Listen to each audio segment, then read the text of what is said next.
Pengadilan Militer Kupang menghadirkan ibu angkat Prada Luki yang melihat langsung tubuh Prada Luki dipenuhi luka. Ibu angkat Prada Luki juga sempat memberikan obat pereda nyeri dan menitipkan obat pada senior Prada Luki yang ikut membawa Luki kembali ke batalion. Selengkapnya dalam perbincangan bersama jurnalis Kompas TV, Niputu Trisnanda, serta juru kamera Roy Ilman dalam wawancara yang saat ini tidak mengungkap identitas ibu angkat Prada Luki karena dalam perlindungan LPSK.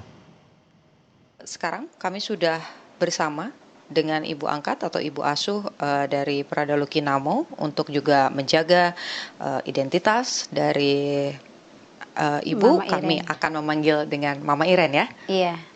Ini maaf sekali Mama ya, saya tanya sedikit lagi soal di tanggal 28 itu. Jadi Iya. boleh diceritakan tanggal 28 itu tuh gimana Luki bisa ketemu dengan Mama? Waktu itu tuh almarhum masuk ke dalam rumah, Luki masuk ke dalam rumah, Mama tidak ada. Lalu? Pas Mama pulang antar anak sekolah, saya punya anak yang sekolah, itu almarhum yang bukakan Mama pintu. Dengan waktu itu kondisinya seperti apa yang Mama lihat? Waktu itu memang sudah ada luka-luka di badannya itu.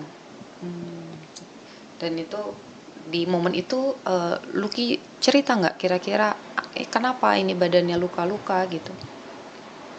Waktu itu almarhum mengatakan memang dia dipukul senior.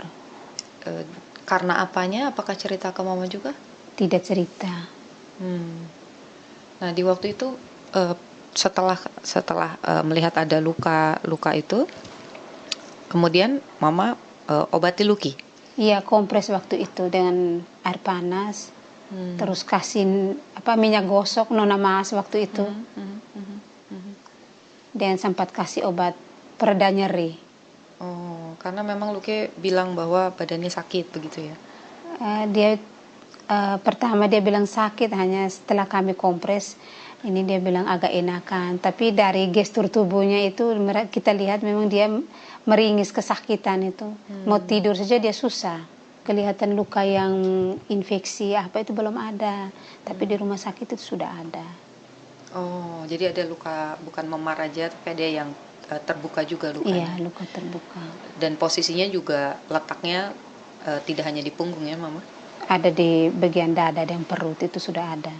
Terima kasih Mama Iren sudah mau berbagi dengan Kompas TV. Kita harap proses yang sedang berjalan ini tentu saja bisa membawa keadilan. Kalau kita lihat bagaimana perjalanan kasus ini, tentu saja hanya satu yang harus diwujudkan, yaitu keadilan. Apapun alasannya, apapun penyebabnya, kenyataannya ada korban jiwa sehingga tentu saja harus ada yang bertanggung jawab. Niputu Trisnanda, Roy Ilman, Kompas TV, Kupang, Nusa Tenggara Timur.